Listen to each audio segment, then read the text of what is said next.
असली में well and rich बनना तो सर रतन टाटा जी ने तो ही सिखाया, जिन्होंने अपनी जिंदगी को जिया है दूसरों की जिंदगी को बेहतर बनाने के लिए। नो मैटर वो इंसान हो या एनिमल, दुनिया में कोई इंसान कितना भी अमीर हो जाए, लेकिन जब आखिरी वक्त आता है, जब जाने की टाइम आता है इस दुनिया से, वो अपने हाथ कुछ भी लेकर नहीं जाता। सिर्फ लेकर जाता है तो कुछ ही चीजें ही लेकर जाता है। बहुत सारी चीजें हैं, लोगों की दुआएं और रेस्पेक्ट और बहुत सारी यादें और एक्सपीरियंसेस जो वो अपनी पूरी जिंदगी में सीखा है, जो अपनी पूरी जिंदगी में वो अनुभव किया है, जो कि सर रतन टाटा जी लेकर गए। जो इंसान अपने खुद के लाइफ से ज्यादा पूरे देश की लोगों के बारे में चिंता करता है, जो इंसान इतना शक्तिशाली, इतना पावरफुल, इतने बड़े पोजीशन पर रहकर, इतने रिच पर्सन होकर, वो ग्राउंड टू अर्थ होकर सभी लोगों का ख्याल रखता है, वो इंसान जब इस दुनिया छोड़कर चला गया, वो अपनी हाथ, अपनी साथ, वो लोगों के दुए, लोगों से रेस्पेक्ट, ये सारे चीजें लेकर गए। जब वो इस दुनिया छोड़ कर गए, वो उतने ही ज्यादा रिच और वेल्दी बन कर गए जितने वो लोगों के मतलब में है। लोग जो सोचते हैं इतना पैसा हो जाएगा, इतना गाड़ी हो जाएगा, इतना बंगला हो जाएगा, वो लोगों की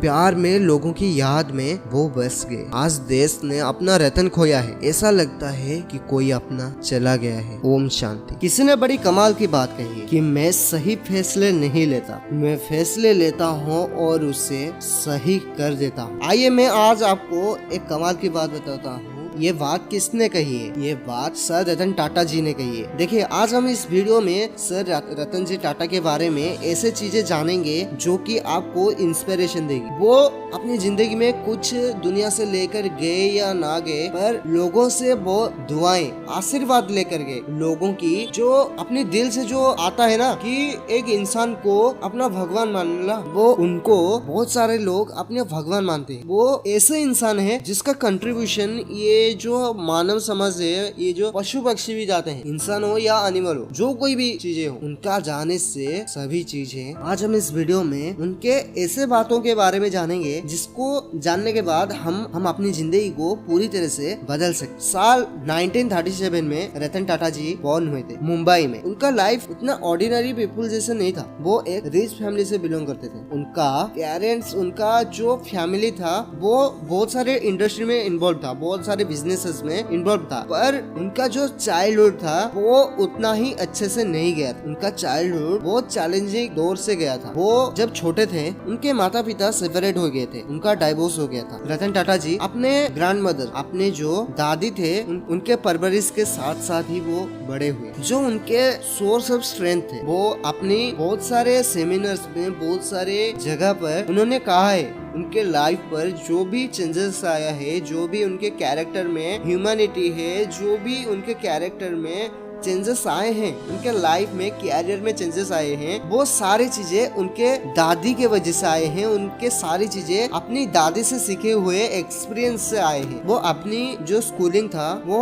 इंडिया में ही खत्म की। उसके बाद वो चले गए कर्नेल यूनिवर्सिटी में पढ़ाई करने के लिए, एंड उसके बाद वो चले गए हार्वर्ड बिजनेस स्कूल पर। वो वहाँ पर जाकर आर्किटेक्ट के बारे में ट्रेनिंग ली, पढ़ाई किया वहाँ पर, और उनको उसके बाद इंडिया को आना पड़ा। एंड वो 1961 पर वो टाटा ग्रुप ज्वाइन किए, जो टाटा जमशेदपुर में होता है ना, वहाँ पर टाटा स्टील पर, वहाँ पर वो काम किए। रतन टाटा वहाँ पर सीखा कि जिंदगी में हार्डवर्क क्या होता है और डेडिकेशन क्या होता है। उसके बाद वो इतने बड़े इंडस्ट्रियलिस्ट के बेटे थे, वो इतने बड़े बिजनेस फैमिली से बिलोंग करते हैं। उसके बाद भी वो ग्राउंड टू अर्थ कैसे होते हैं, अपनी जिंदगी को कैसे दूसरों के जिंदगी से इंस्पायर हो कैसे जानते हैं, वो यहाँ से आकर सीखा। वो ग्राउंड टू अर्थ होकर वर्कर्स के साथ भी काम किया। टाटा ग्रुप का जो रियल एसेट्स है ना, वो उनके ये लोग हैं, उनके ये जो काम करते हैं यहाँ पर, जो कोई भी यहाँ पर एम्प्लॉइज हैं, बहुत सारे लोग, इसका स्ट्रेंथ है, वो है टाटा ग्रुप का रियल एसेट। देखिए, कोविड के टाइम पर बहुत सारे ऐसे बड़े बड़े कंपनी जो कि आप सभी ने जानते होंगे, वो सभी लोग अपनी जो एम्प्लॉइज होते हैं उन सभी को फायर कर दिया, उन सभी को वो सैलरी नहीं दे सकते, और कई सारे तो ऐसे चांस खोज रहे थे कि हम कैसे इन लोगों को उनको अपनी कंपनी से धक्के देकर निकाला दिया जाए, लेकिन वो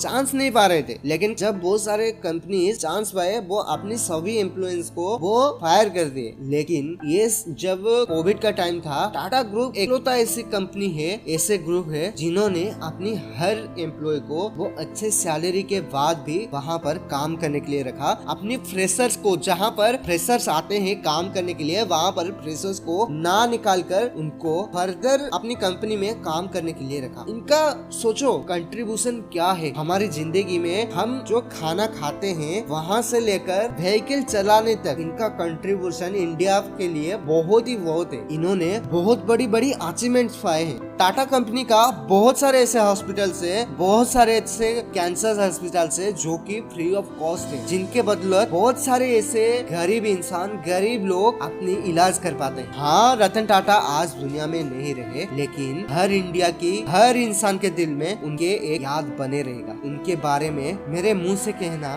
सब कम पड़ रहे, उनके बारे में और भी ज्यादा सब कहना मेरे मुंह से सब कम हो रहे हैं। जितना बोलो वो कम नहीं होगा। यहाँ से हम रतन टाटा जी से ये सारी चीजें सीखने पाते हैं कि हमेशा लोगों के बारे में सोचो। अपने बारे में तो सभी लोग सोचते हैं, लोगों के भलाई के बारे में सोचो, लोगों की जिंदगी को कैसे आसान बना जाए वो सीख। इसीलिए वीडियो के अंत में मैं सिर्फ ये कहना चाहूंगा कि कर दिखा कुछ ऐसा जो दुनिया करना चाहे आपके जैसा। जय हिंद, वंदे मातरम।